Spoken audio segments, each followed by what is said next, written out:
बाप्पाच्या आवडीचे मोदक जेवढे दिसायला सुंदर दिसते तेवढेच खायला सुद्धा लागते. नमस्कार मित्रांनो, लवकरच बाप्पाचे आगमन होत आहे. बाप्पाच्या स्वागताची सगळ्यांची तयारी झाली आहेत ना? बाप्पा येत आहे म्हटल्यावर त्यांच्या आवडीचे मोदक सुद्धा करायला हवे. चला तर मग करू. उकड काढून घेतली होती, त्याची या प्रकारे पारी करून घेतली आहे.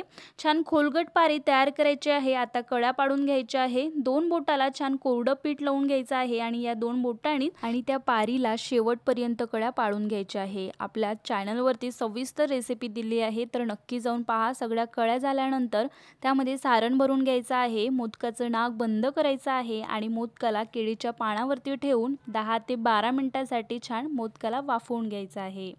मस्त असे मोदक रेडी झालेले आहे. मोदकाच्या कळ्या कशा पाडायच्या, वाफवायचं कसं, उकड कशी करायची, हे सगळं आपल्या डिटेल रेसिपीमध्ये दिलं आहे. तर सविस्तर रेसिपी नक्की जाऊन पहा आणि आवडल्यास लाईक, शेअर, सबस्क्राईब करायला विसरू नका. थँक्यू.